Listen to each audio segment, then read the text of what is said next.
Welcome to Ghost Voice Diaries. Tonight's story is soaked in rage, blood, and cold revenge. Sometimes the past doesn't stay buried, and vengeance has a voice. This is Rise of Vengeance, written by Tenac. Let the nightmare begin.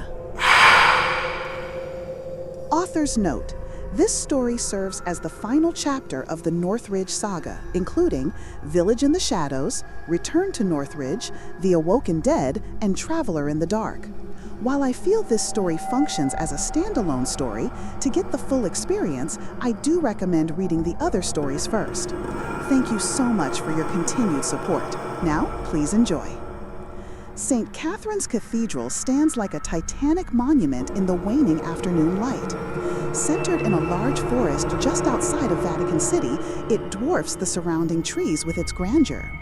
Made of ancient slate-gray brick, it is one of Rome's oldest churches. Complete with full living quarters and a grand library with centuries of ancient knowledge within its aisles. Though overshadowed by the grander cathedrals in the capital, it stands as an incredible achievement of beauty and architecture. We view it now on its final day, for in a matter of hours, it will be the site of one of the most horrific struggles between good and evil ever witnessed. However, we are getting ahead of ourselves. Currently, it is at peace, and Father Vincent gives the afternoon Mass. The massive nature of the nave is in complete contrast to the minor congregation in its midst. The church was designed to seat over 1,000, and yet less than 100 are spread among its pews. None of this bothers Father Vincent, however. He delivers his sermon with volume and passion as if he was delivering to a packed house. Ladies and gentlemen, we live in times of great uncertainty.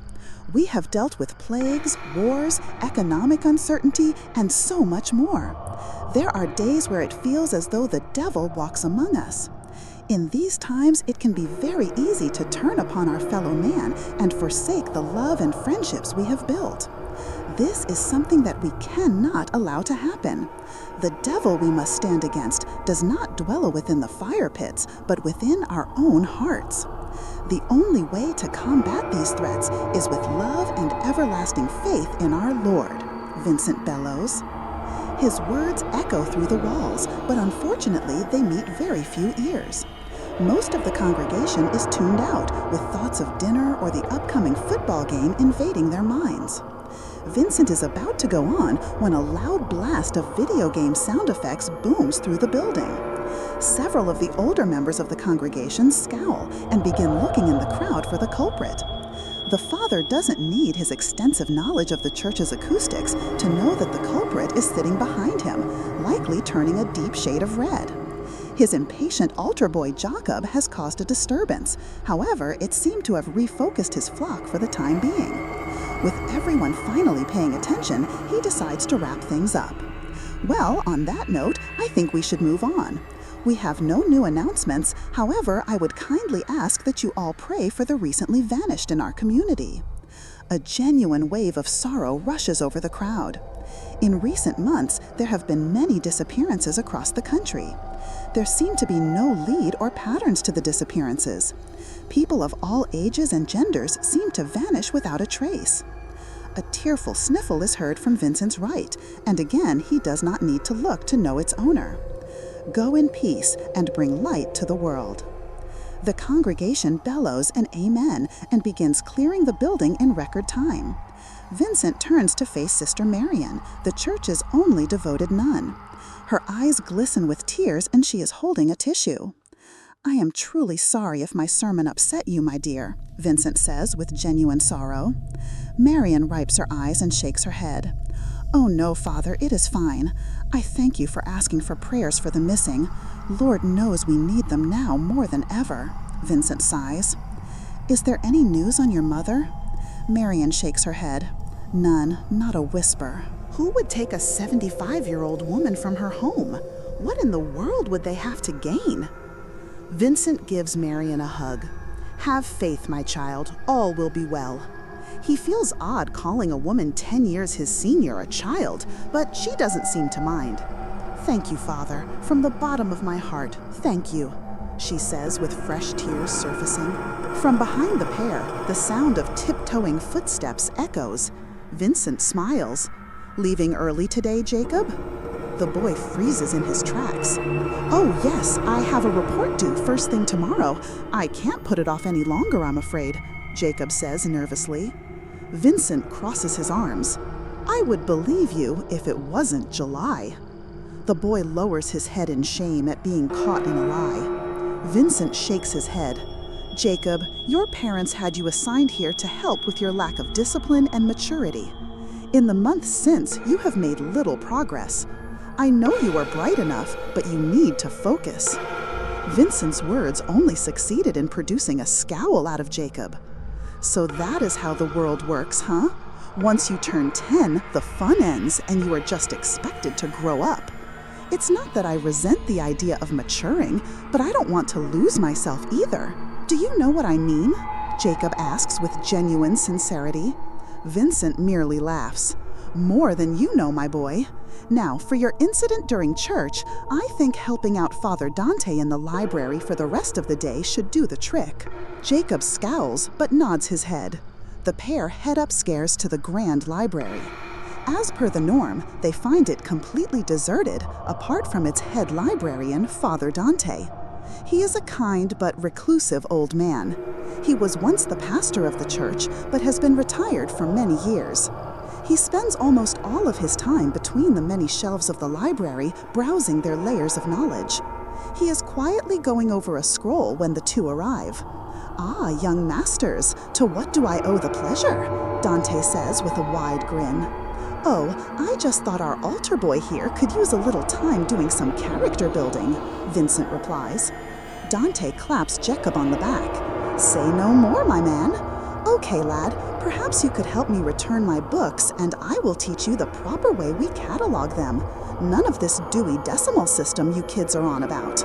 Jacob looks back to see if they are being serious, and Vincent signals him to follow the old man. Jacob shrugs and follows. With the boy set about his work, Vincent goes to his office to get some of his own done. The father clearly loses himself to his notes, for it is nearly sunset when there is a knock at his door from Marion. "Father, have you forgotten about hosting the AA meeting?" she asks timidly. Vincent shakes his head. "Oh my goodness, yes, I am so sorry. I'll be right down." Marion shrugs. "Don't worry about it. No one showed up this week." Vincent looks worried.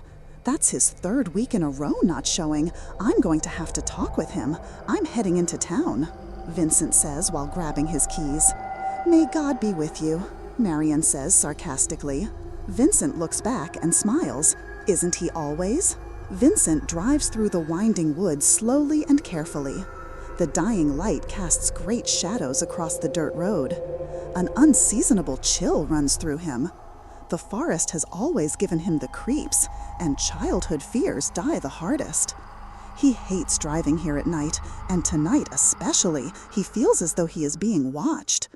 The last of the sunlight sets behind the hills, casting a shadow over the forest. Perhaps it was a trick of the light, but he almost could swear he saw movement in between the trees. In his mind, he sees a person crawling up from inside the dirt itself. He tries to get a closer look, but suddenly a loud blast from a transport truck's horn rips through him. He looks back to the road to find that he has been drifting to the left and is heading towards a set of bright headlights. He rips the wheel to the right, missing the truck by mere feet. He pants loudly and scowls at himself. His childlike fear almost made him forget the all-too-real dangers of the world. He turns his focus back on the road, driving all the more carefully. 10 minutes later, he pulls into the parking lot of the Blackstone, the local tavern. It caters to the lowlives and the down-and-outs of the community. Normally, the father would never be caught dead here, but tonight he was on a mission, and he would not be swayed from it. He walks in as all of his senses are assaulted at once. The room is dreadfully dim. The scent of cigarette haunts every corner, and loud American rock music blasts from the speakers. The bartender looks up and his eyes widen in shock. "Father, we don't normally see you here." Vincent merely smiles. "I'm just a shepherd in search of one of his flock." The bartender's smile falters, and he crocks a thumb to the other side of the bar. Vincent nods and takes a seat next to a large man in a tattered coat. The man is absent-mindedly playing with his glass of whiskey. "You missed the group again, Marco," Vincent says without turning. Marco laughs. "Is it still a group if I'm the only one attending?" Marco asks. "Semantics aside, this is your third absence. Now, were you anyone else, I wouldn't care, but we both know that you are mandated to attend for your probation. I have covered for you in the past, but I am not comfortable lying for you again," Vincent scolds. Marco grunts and shakes his head. "What's the point? We have been at this for months, and it hasn't done me a bit of good. Just face it, I'm not capable of change," Marco says with sorrow creeping in his voice. Vincent smiles at him. "You haven't touched that drink. That's something." Marco shrugs. "Yeah, but I have already taken down 3 of his brothers before you got here." Vincent places his head into his hand. "Jesus wept," he says in despair. Through the smell of whiskey and smoke, an even more powerful stench makes its way towards the 2 men. A sickly sweet smell of perfume attached to a beautiful blonde woman in a red dress slinks across the floor and sits next to Vincent. "Good evening. Would either of you fine gentlemen like to give me a drink?" she asks in a sultry voice. Marco shakes his head and downs his drink in one gulp.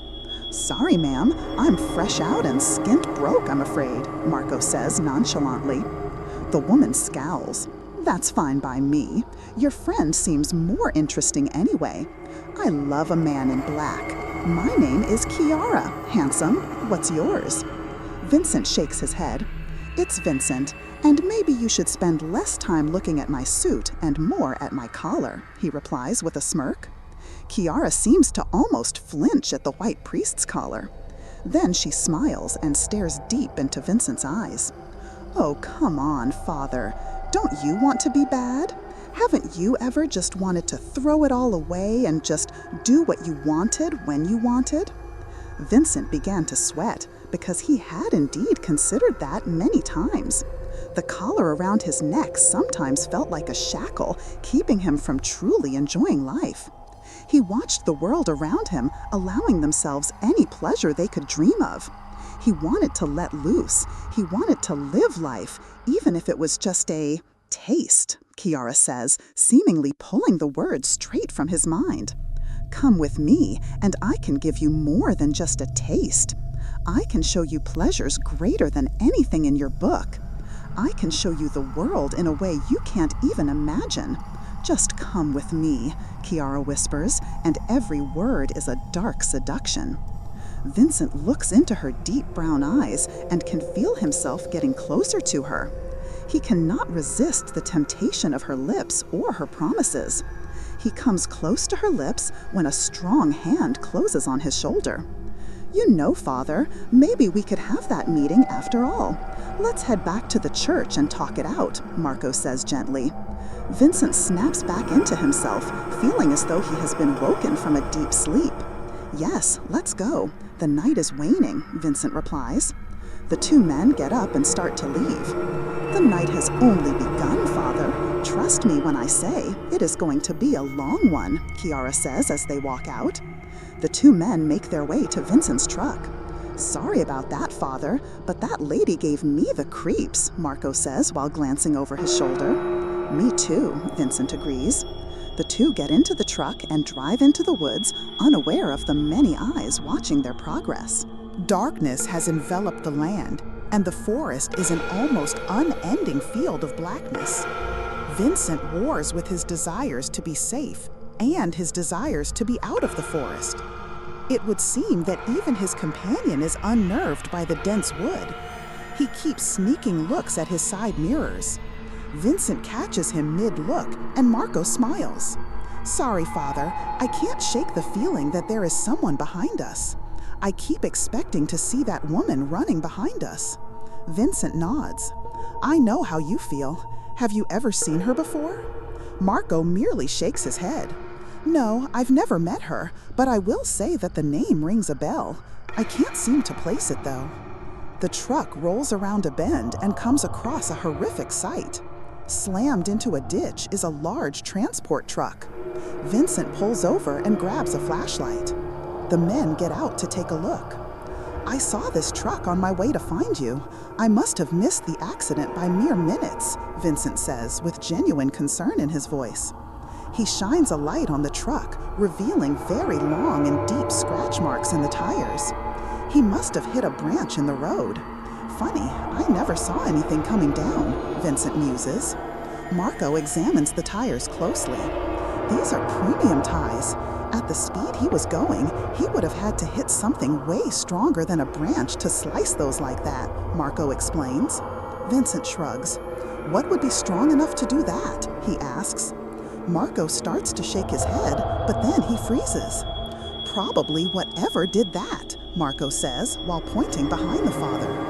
Vincent turns and points his light at where Marco was pointing. Laying in the dirt is the transport driver's side door. It was ripped clear off its hinges and thrown several feet into the opposite ditch. Fear, not childlike, but genuine fear, grips both men. "We need to get to the church," Marco says while shaking. "No, we should look for the driver. He is likely injured and in need of help," Vincent refutes. Marco grabs Vincent with both strong hands. "I agree, but the best people to do that are the paramedics, so let's get to the church and call 911. It is the safest move for them and us." Vincent prepares to argue, but he can see the absolute terror in Marco's eyes. A loud cracking sound echoes from just beyond the trees. That is all the signal both men need to return to the truck and speed off. Vincent checks his rearview mirror, and it comes up empty. If either man had bothered to look out the back window directly, then they would have seen several figures walking out from the tree line. The truck pulls into the church parking lot, and neither man wastes any time in rushing through the doors. Inside, they find Sister Marian in prayer, as well as Jacob and Dante sitting in the pews. "Jacob, what are you still doing here?" Vincent asks in confusion. "I was helping Dante, and you never told me I could leave," Jacob says in annoyment as a whole summer day was stolen from him. "I am so sorry, Jacob. I'll make sure to get you home and apologize to your parents," Vincent replies. "Father, are you not forgetting the reason we rushed in here?" Marco shouts in disbelief. "What's going on?" Marian replies in confusion.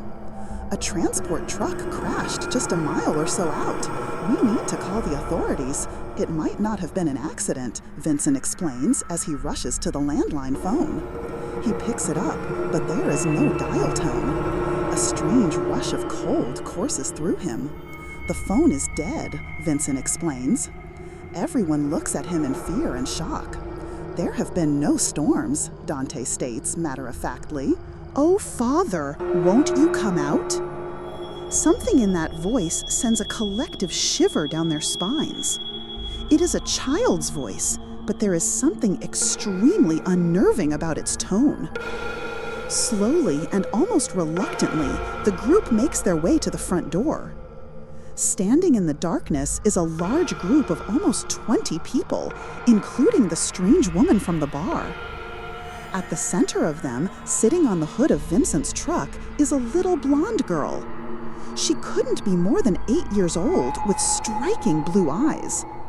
She is smiling while gently stroking an antique doll. Accompanying the group is a horrible stench beyond imagining. Dante and Jacob are forced to plug their noses to try to block out the odor. Vincent steps forward and stands on the edge of the stone steps. "Who calls upon the house of the Lord at this hour?" he asks in a calmer tone than he truly feels. The little girl looks up at him, then forces her head down as if she does not want to look him in the eye. The others fail to notice the subtle jerk, but Dante does not. "We are humble nomads simply seeking shelter for the night," the little girl shouts. "Gypsies," Marian says in disgust. Dante shakes his head. He has dealt with gypsies, and these people were definitely not them. He did not know what they were, but he knew that he very much wanted to be back in the church. "Where are your parents, little girl?" Vincent inquires. For some strange reason, the little girl smiles. It is a twisted and knowing grin. My parents are long dead.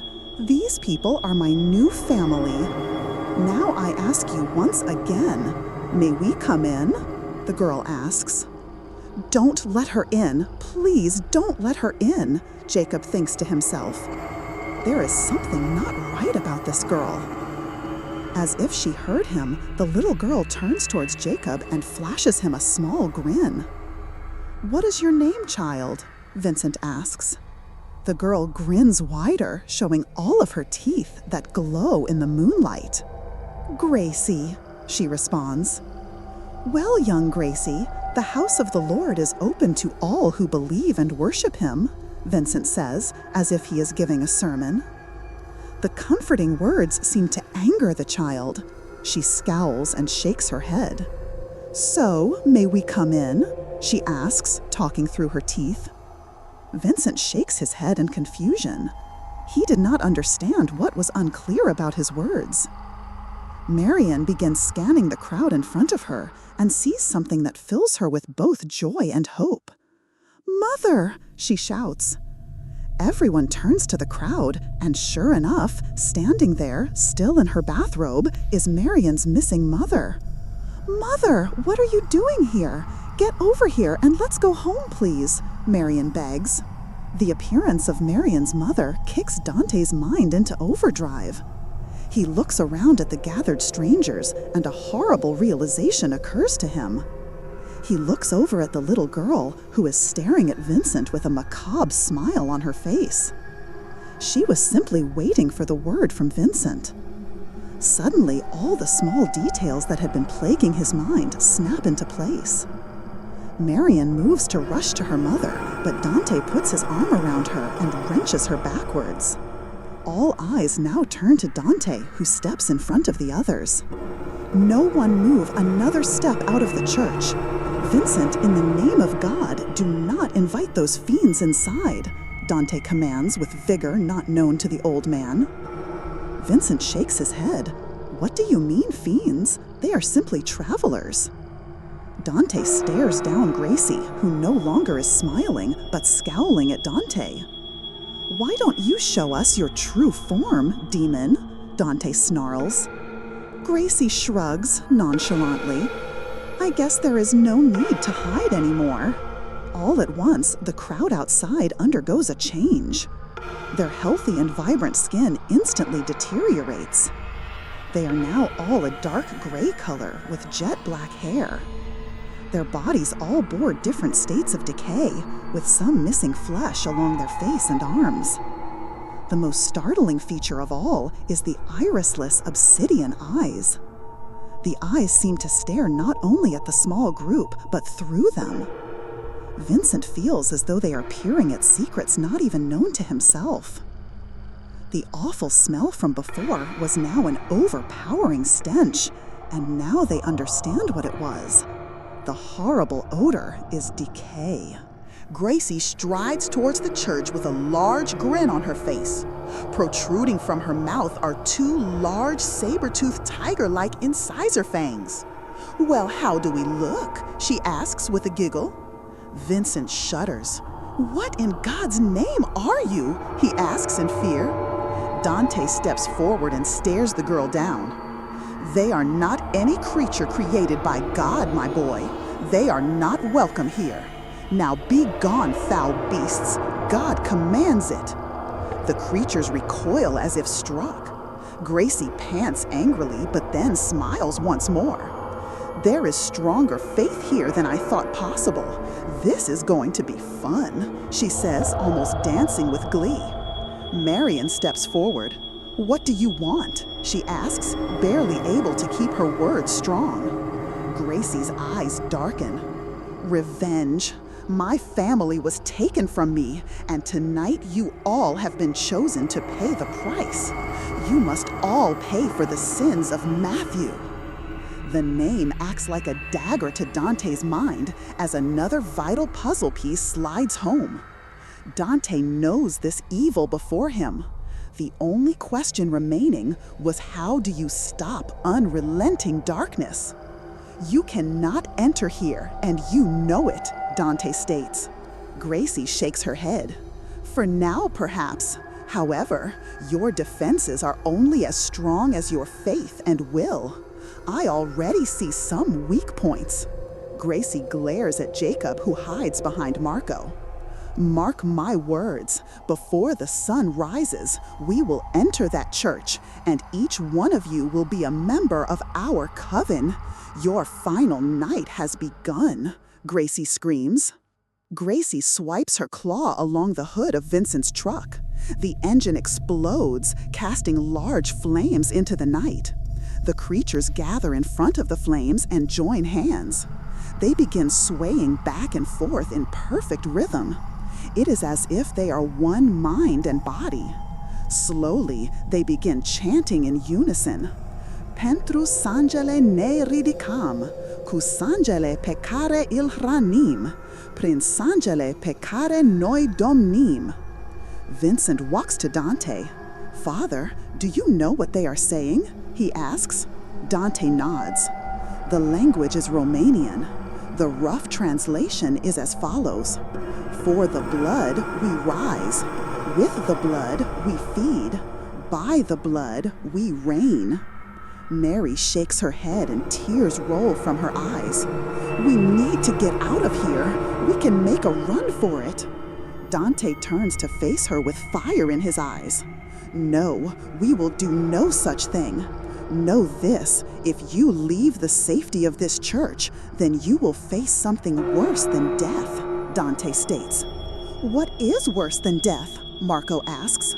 Come inside with me, and I will explain everything. Fear not of them for the moment, and they cannot harm you. Now follow me, Dante commands. Dante storms inside, and the others have no choice but to follow. He leads them upstairs to the library and locks them inside. Dante, what is this all about? You clearly know something, Vincent inquires. Dante looks lost for a moment, as if he is searching for the right words. In the Bible, you will find stories of a fantastical nature. Miracles, magic, even beasts and demons. There are things, though, that even the church would consider to be pure myth. Until tonight, I considered such creatures to be just that, a myth. I no longer have that luxury, Dante explains solemnly. Spit it out already. What are we dealing with? Marco asks impatiently. They go by many names. In their homeland, they are called the Stigori. However, the most common term is the vampire. The room falls silent for a moment in utter shock and disbelief. That is not possible, Vincent says, shaking his in disbelief. We just saw people turn into living corpses in front of our eyes. I think you need to broaden your mind, Father, Marco shouts defiantly. I'm with him. It's like Dante says, there are crazier ideas than that in the Bible. Why not the living dead? Jacob points out. Okay, so we are going forward with this theory. Why would they target us? They would have a buffet of people in town, or even more so in the cities. So why here? Why the church? He asks. She mentioned something about the sins of Matthew.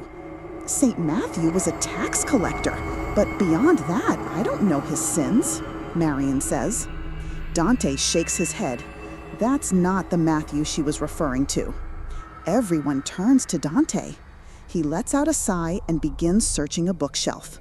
He pulls out an ancient brown leather journal. He takes a deep breath to prepare himself. Centuries ago, there was a young priest named Matthew. He grew up in Northridge, a small village at the base of the Carpathian Mountains. The village was plagued by the very creatures outside of our walls. When he was a boy, the vampires stole his younger sister, Gracie. A chill goes through the room at the mention of their captor's name. No one makes a sound, and Dante continues. His sister being taken nearly destroyed Matthew, but he turned his despair into determination. He vowed to end the scourge of Northridge once and for all. When he became a man, he entered the priesthood and traveled to the Vatican to study. He was sent to this church for assignment.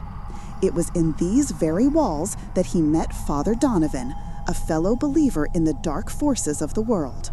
He trained the boy to battle the Stigori, and they eventually traveled back to the village to end the darkness. Clearly he failed, Marco scoffs. Dante shakes his head.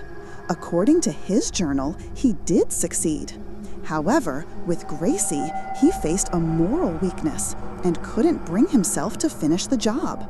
He incapacitated her, seemingly indefinitely. However, it would seem that she has escaped her bondage and seeks revenge on the church that taught him. The room is silent for a moment, with everyone in deep contemplation. "What happened to Matthew?" Vincent asks, if nothing more than to break the silence. Dante shrugs. "He came back here after he cleansed the village. He left his diary here, and after that there is no record of him in the church." Vincent nods and returns to pacing. "So what do we do now?" Marco asks. "They cannot enter here unless we let them. They need an invitation to enter a building.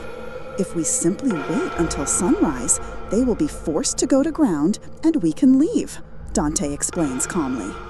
"Then they will be back tomorrow," Jacob says fiercely. Everyone turns to the boy in shock. "If we do nothing, then they will just keep coming. Tomorrow, they could be at our doors and windows. If they can't get to us, then they will go to our neighbors, and they will be unprepared. We didn't choose this situation, but we are here. Whether by forces of light or darkness, we were chosen, and we can't just sit and do nothing," Jacob shouts. Everyone simply stares at the boy, but Vincent smiles at him. "How do we fight these things?" Vincent asks. "You can't be serious. We are not warriors," Marion protests. "The kid is right. We can't sit back and watch. Besides, if these things do get in, I want to know how to defend myself," Marco grunts. Marion shakes her head, but decides to keep her thoughts to herself. Dante surveys the group and nods his head in approval. Thankfully, Matthew left behind clear breakdowns of the beasts, should others wish to continue his work. Though they have many strengths, they have several weaknesses as well. Holy symbols of any religion can repel and harm them.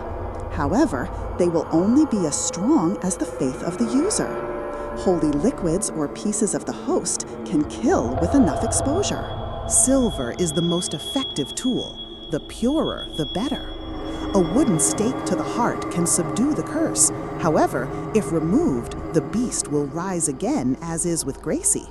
The most surefire ways to kill them are sunlight, holy fire, and cutting off their heads with a silver blade, Dante explains. Marion scoffs. "Oh yes, let me go and raid our stash of silver swords," she says sarcastically. "I know you are making a joke, but we are blessed in that we do have several tools in the church. We have a vat of holy water and tons of pieces of the host in the nave," Vincent explains. Dante nods his head. "Good. Bottle of as much holy water as you can. Grab the pieces of the host and place them at every door and window. It will add extra protection. Also, everyone make sure to grab a cross and keep your faith strong. Remember, they are looking for weaknesses in all of us." "We never have to look too far," Gracie's voice cries from the window. The group looks around, and in every stained glass window stands a black silhouette. Gracie begins running a claw along the window, causing smoke to come from her fingers, but it doesn't seem to deter her. "You truly believe you can stop us? We have brought down entire towns and villages in a single night. Our race has existed since man was still drawing on cave walls. Despite our several weaknesses, as you so rudely stated, we still feed and we still survive. The key is to find the weakness in the soul of our victims. Everyone has secrets buried deep within," Gracie hisses. Dante understands her meaning and grows afraid. "Clear your minds. They can enter and read your thoughts. Guard your ears, for their silver tongues hold compulsion," he shouts. Everyone shoves their hands over their ears and closes their eyes. The sweet and sinful voice of Gracie booms in Dante's mind. Oh, you are a wise one, but you have no comprehension of the depths of our power. I know you seek knowledge, and we can deliver these things to you. Join us, and you will have the knowledge born of centuries. Dante steadies himself. Begone, foul beast! Leave my mind, leave my soul in peace, he sends down the mental path. There is a faint sensation of hissing, and then Dante's mind is quiet again. Marco rocks back and forth as Chiara torments his mind. You are a failure, Marco. Everything important in life has slipped through your grasp. Your friends and family have abandoned you. The town resents you. To them, you are nothing more than an unredeemable drunk. We can offer you eternal love and family. Gracie did it for me, and she can do the same for you. You love the sweet nectar of the world, but we can offer you a drink that is so much sweeter. Marco shakes his head. Go away, he says through tears. Gracie slams her way into Jacob's mind. Jacob, don't be afraid, not of us. I know what it is you truly fear. You fear the unrelenting march of time. You know your childhood days are dwindling, but I am here to tell you that they don't have to. Why do you have to give up the things that bring you joy? Join us, and you can stay young like me forever, she compels. Jacob opens his eyes and stares out the window to Gracie. Screw you, old woman, he says defiantly. Gracie laughs. You have spirit. I can't wait to take that away from you, Gracie taunts. Marion cradles herself as she cries. Her mother speaks horrible things in her mind. Mary, why won't you let me in? I am so cold out here in these robes. Why did you put me into that home? That's where they came to me. They tormented me all night until I was forced to bring them in. They hurt me, Mary. All the while I screamed for you, but you never came. They hurt me while you and your God did nothing. How could he let such a thing happen to a helpless old woman? How could you follow a man like that? You've been a poor daughter, but you can make all of that go away. You know what you have to do, little Mary. Just say the words, and all will be forgiven. Marion shakes her head. How could a just God let this happen? She could only come up with one solution. We are alone, she says aloud. She walks to the window where her mother floats outside. Come to me, mother, she says with open arms. The window bursts open as Mary's mother bursts into the room. She unsheaths her razor-sharp claws and makes a leap at Marion. At the last moment, Vincent leaps out and tackles Marion out of the way. More windows burst open and the vampires pour in like water. They gather in the library and begin advancing on their prey. Dante steps in front of the crowd and brandishes his cross. Back, vile demons! Be gone from my sight in the name of God! Several of the vampires recoil and skitter backwards like cockroaches. Dante tries to usher everyone backwards to safety, but Marion begins fighting him. No, let me go! I have to get to her! I want my mother! Marion screeches. That's not your mother anymore. She is a demon wearing her skin, Vincent shouts. I don't care, Marion screams. Gracie smiles. Why not let her go? She will be a burden to you all. She wants to come to us, so why not let her? Focus on saving yourselves, if you can, she sneers. Vincent shakes his head. We do not abandon a member of the flock when it becomes lost. We are not beasts like you, he shouts while pushing forward his own cross. The vampires fall back in fear and pain. With the beasts distracted, Marion seems to come back into herself. What's going on? She asks in a delirium. We are getting out of here, Marco says strongly. Everyone backs out of the door as the two priests ward off the demons. Vincent begins closing the door, and the last thing he sees before shutting it tight is Gracie's furious face mid-snarl. "You can run, but I promise we will find you," she calls in an almost song-like tone. The group runs down the stairs and darts down hallways. Door after door appears before them, but none feel secure. The house of the Lord is defiled and nowhere is safe. On the floor above them, the sound of the door being shredded can be heard. Soon after, the sound of thundering footsteps echoes like the sound of rabid dogs. They could hear their snarls and panting. They would be upon them soon. To Marion, the sounds were more horrible than the screams of torment in hell. A horrible realization rushed through her. She let these fiends in. She defiled the church and doomed them all. She had to make this right. They came to a door that was used as a storeroom. "There!" she shouts.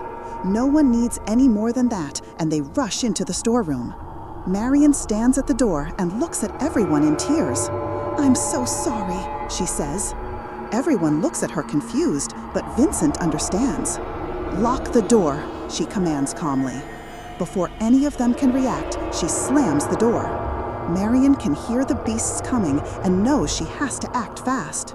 She looks at the hard stone wall in front of her and slams her forehead against it as hard as she can. The blow has the desired effect, and she can feel a slow trickle of blood streaming down her face. She grabs a handful and rubs it against the door to hide their scent. "Lord, please protect and watch over me." With her final prayer, she runs down the hall as fast as possible. The thought of the beasts catching her seems certain, but she is determined to give them the chase of a lifetime. Inside the storeroom, Jacob makes a run for the door, but is stopped by Dante. "No, let me go! We can't just abandon her!" Jacob screams. Dante leans down and whispers in his ear. "I know how you feel, but she has made her choice in a clear mind. She is giving us a fighting chance, and we cannot afford to waste it." Jacob gives a final sob and nods. They all sit on the floor and silently pray as the howling of the beasts grows closer. They pass by the door, sounding so much louder in the silence of the room.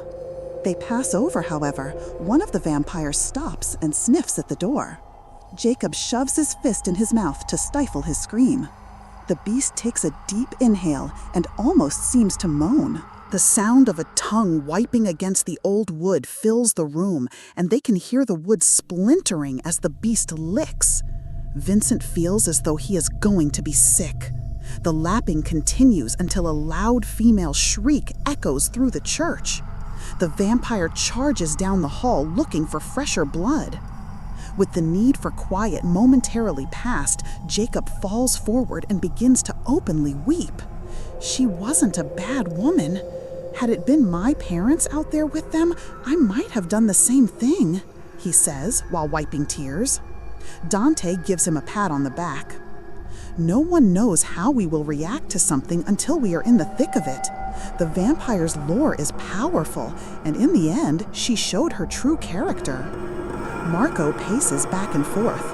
Her act was noble, but did it really help us or just buy us a few minutes? He asks impatiently. It did tell us one thing. We were right on the other side of the door, and that creature either didn't notice us or didn't care. It only cared about the blood outside. I think their need for blood overrides everything else, Vincent explains. Dante nods. A powerful piece of knowledge, but one I hope we never have to use. Jacob shakes his head. The question is, what do we do now? The plan should be the same. We get holy water and that sacred bread. That should be enough to defend ourselves, right? Marco asks. Dante shrugs. Defend, maybe, but enough to truly kill them? Marco grunts and has to physically restrain himself from punching a wall in anger. Jacob sits down and thinks to himself deeply. The odds were stacked against them. Over a dozen monsters against a boy, an old man, a priest, and a drunk. It would seem as though all hope was gone, and this church would be their tomb. Suddenly, inspiration strikes the boy like a bolt of lightning. Father, earlier you said something about sealing the doors and windows with the host. Is that still possible? Dante shrugs. Yes, but they are already inside. Jacob smiles. Exactly, and I say we keep it that way. This could become their tomb as easily as it could be ours. Marco smiles. Yeah, we could starve them. Dante shakes his head. These creatures can go centuries without eating. The bread would rot long before then. Jacob looks at the group sternly. I'm not suggesting we starve them. I say we burn them. Hyssop oil is very flammable, and we have literal barrels of it left over from Maundy Thursday. We lock them in the church and burn it down around them. Everyone is shocked at the idea. Yeah, and we would burn too, Marco protests. If that's what it takes, Jacob says with no fear. The four men sit in deep contemplation. This was not a decision that any of them could make lightly. This choice would seal not only their fates, but the fates of thousands. Dante stands tall. I am not long for this earth as it is. I am in. Vincent is next to rise. In my mind, our death was assured the moment this church was breached. I would rather go down on my own terms. Count me in. All eyes turn to Marco, who has turned his back to them in deep thought. All my life, I've let people down again and again. If I died tomorrow, the only mourners would be the local bar owners. I finally have a chance to do something right. Let's torch these bastards. Everyone in the room huddles together and they begin hatching their plan. Unknown to any of them, there are an extra set of ears outside, listening very closely as a sinister grin spreads over their face. The door to the storeroom opens and everyone tiptoes into the hallway. The sounds of running and screaming has stopped, leaving the church uncomfortably quiet. Each man knows their mission.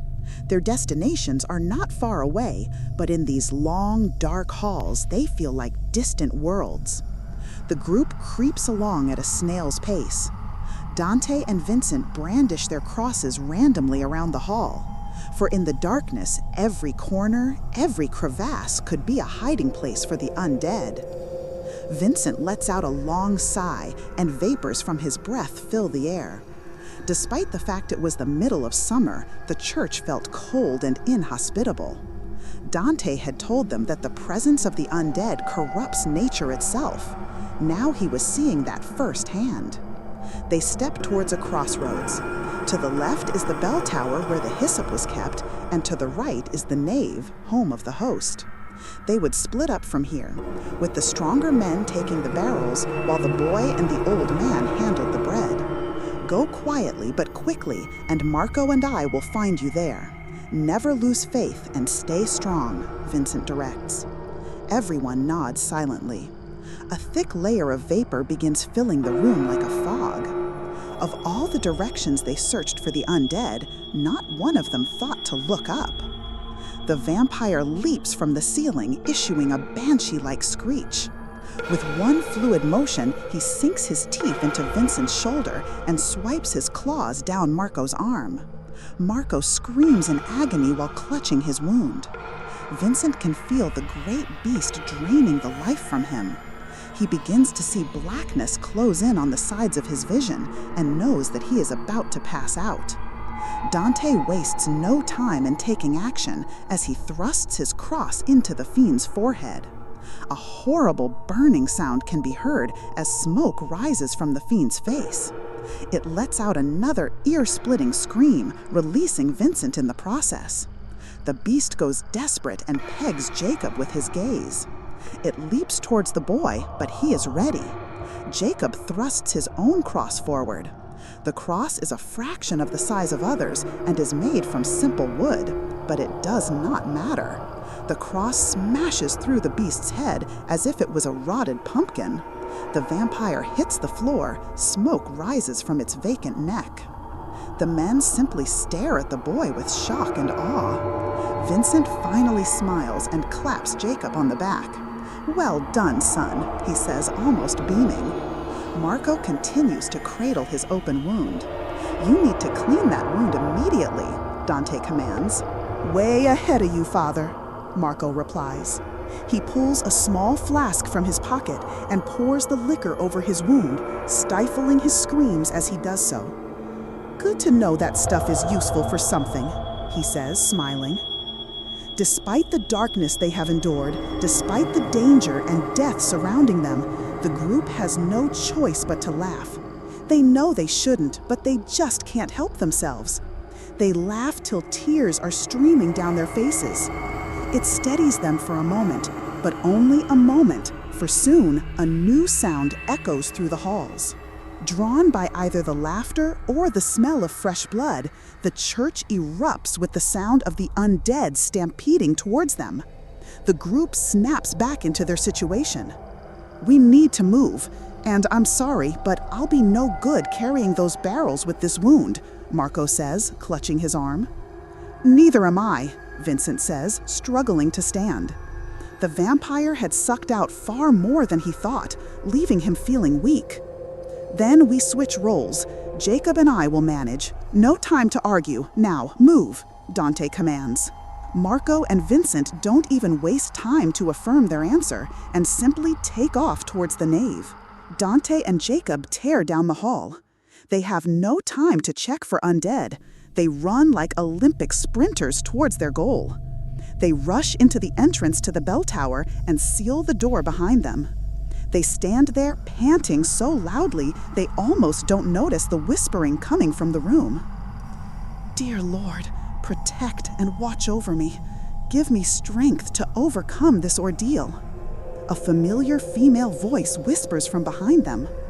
They turn abruptly to find Sister Marian with her back to them, kneeling before a cross praying. Joy fills Dante's soul. Sister, we thought we lost you. I'm so glad you are safe. Marian shakes her head. I was so afraid, but I'm glad you found me, she says softly. Dante moves to embrace her, but this time it is Jacob's turn to notice the finer details. The fact that the cross Marian was praying to is upside down does not escape his notice. He grabs Dante's robe and yanks the man back with all his might. Marian turns around, revealing a horrible gray face with pitch-black eyes. She snaps at him with her fangs, missing by a mere breath. Marian issues a cruel chuckle that sends a shiver down their spines. You've come, just as she said you would. The word's implications freeze the old man, and he begins to shiver. Marian can feel the fear oozing from Dante, and she smiles, showing off her large incisor fangs. You left me out there to die. Not one of you rushed to my aid. I felt immeasurable pain as they tore my flesh apart and ripped my blood from me. Now you will too. A mighty clash echoes through the chamber as the door is smashed into. The sound of dozens of claws ripping the wooden door to shreds overwhelms all sounds. Dante turns to Jacob, and even though he can't hear him over the shredding of wood, he doesn't need to hear to understand the man's command. Run! Jacob makes no complaint, no insubordination at the command of his mentor. He takes to the stairs of the bell tower and begins tearing up them at full speed. With Dante distracted, Marian makes her move. She leaps at Dante and sinks her teeth deep into his neck. His screams echo up the shaft and assault Jacob's ears. Marian throws Dante to the ground as the last bits of the door give way, releasing the flood of the undead.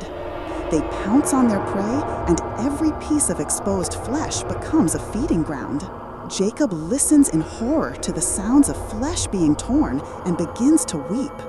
A horrible gulping sound that he knows he will never forget if he tries fills the air, and Jacob is almost sick. Jacob is so distracted by the sounds booming around him that he loses track of his surroundings. He trips over something on the stairs and nearly smashes his face open. He manages to get his arms out just in time to stop his face from hitting the cold stone steps. This action undoubtedly saves his life. He looks back at what he tripped over, only to discover that it was the very thing they had come for. 2 large barrels of hyssop oil lay before him. A lot of good they would do him now. The beasts had him cornered, and the plan was a failure. But it didn't have to be. Dante's words flashed in his mind. Holy liquids can kill them, he says to himself. He looked down at the ensuing carnage. Dante looks up at the boy, and through the pain he issues a single nod of understanding. Jacob returns the nod and takes a deep breath. He grabs the 2 barrels and shoves them over the edge of the balcony. The next few seconds move in slow motion for Jacob, and he knows he will see these images in his nightmares forever. The barrels smash into the ground and break open all at once. The burst of liquid sprays over the vampires like a mighty wave. The beasts begin screaming like madmen as smoke radiates off their bodies. Their rotting flesh boils and disintegrates off their body in great clumps. The skeletal remains of the cursed beasts fall to the floor, never to rise again. The stench of burning flesh overwhelms the smell of the oil, and Jacob believes that he will pass out. He holds on and stares down at Dante. Despite the pain and looming darkness invading his being, the old man manages a smile at the boy. With his throat thrashed, he cannot truly speak, but instead mouths a single word. Once again, Jacob does not need to hear the 2-letter word to understand its meaning. He had done more than enough, and it was time for him to go. The boy finishes his long climb of the stairs and reaches the open air of the bell tower. He takes one deep breath and uses the ropes to scale his way down the building. He feels no fear in climbing down. After what he had just gone through, he has no fear left to give. By the grace of God, he reaches the ground safely. He takes one last look at the church and sends up a small prayer for those who remain within. He then takes off into the woods and exits our tale forever. Vincent and Marco creep into the nave. They lean against each other for strength as their wounds have taken a toll on them. They find the nave empty and rush to take care of their work while they have the chance. Vincent heads over to the altar for the host. Marco limps over to the other side of the nave and begins searching. "What are you doing? We keep the Eucharist pieces over here," Vincent inquires. "I'm just looking for other supplies," Marco responds nervously. "There is no wine left," Vincent says. "Damn," Marco curses. Vincent shakes his head and fails to hear the faint gurgling sound. The church organ bursts to life and delivers a short, horrifying note fit for a Hammer film. Both men turn to find Gracie sitting at the organ giving a big smile. "I'm so glad to attend service with us. We have been waiting for your arrival," she says, grinning wider. As if by her will, all the candles and lanterns in the nave burst to life. What Vincent sees is horrible beyond imagining. The massive crucifix in the center of the room has been turned upside down. The figure of Jesus has been mutilated, with black blood dripping from his eyes. The colorful banners have been replaced with torn black strips of cloth. Satanic pentagrams adorn all the stained glass windows. They have truly perverted the house of the Lord. "I thought I would fix things up for you. Don't worry about your feelings of shock and horror. They will fade once you join our coven. You will be joining us. Nothing can stop that now," Gracie gloats. Vincent believes her. As strong as his faith in the Almighty is, he believes in her words more. Fear and helplessness overwhelm him. Marco sees Vincent's weakness and tries to fight it. "You can turn us if you want, but you are going to die regardless because..." "Your friends are getting oil to burn the church down," Gracie interrupts. Marco freezes in his tracks. "Oh yes, we know. You should be more careful when you speak. The dead hear many things. Your pathetic excuse for arsonists are meeting with an old friend as we speak. I would guess they have minutes to live." "Which still might be longer than the 2 of you," Gracie gloats. Before he can react, Marco is impaled by razor-sharp claws. Chiara giggles from behind him. "Hello, big boy," she taunts. Marco falls to his knees, blood draining from his mouth. Vincent turns to Gracie, who lunges at him like a jungle cat. Vincent thrusts his cross at her, but in that moment, he looks into her eyes and fear overwhelms everything. Gracie makes contact with the cross, but this time there is no smoke, no burning sound. Gracie pouts and shakes her head. How unfortunate. I thought you would be stronger. Gracie smashes her fist into Vincent, and he feels as though he is being struck by a big rig. He flies across the room with his back striking the wall. The cross flies from his hands and skitters across the floor. Vincent lands on the hard floor and feels his bones crumbling. He can feel one certainty crash into him. He was never going to stand again. Gracie smiles in victory. She looks at Kiara and gives a subtle nod. Kiara returns the grin and pulls her claws out of Marco. She slices her arm open and black blood, crawling with maggots, oozes out. "Time to take a drink, big boy," Kiara says as she lowers her arm to him. "You first," he snaps back. With all that remains of his strength, he wraps one arm around Kiara's neck, and with the other, he dumps his flask down her throat. This time, whiskey does not flow from its depths, but holy water that he had taken from the sacred font. Kiara screams and gurgles as her throat burns from the inside out. She scratches at Marco, who merely laughs. Finally, her head falls to the floor, her neck burned to a crisp. Marco gives one final wheezing laugh as he too falls to the floor, dying a hero's death. Gracie pants in rage. However, the loss of Kiara is a mere hangnail compared to the pain that follows. A series of ear-splitting screeches echo through the church as the oil strikes the floor of the bell tower. Gracie feels the pain of each of her children as their skin and lives melt away. Despite his searing pain, Vincent can't help but laugh. Nothing went according to plan, but they had struck a blow nonetheless. Gracie turns to him with nothing but pure fury streaming from her obsidian eyes. She leaps onto his chest and begins slicing at his chest in rage. "You will pay for each life lost in blood. Your friends, your neighbors, your congregation will become my new family. You will see your church fall, and you will understand what true pain is." She makes a final slice, and some of his blood enters her mouth.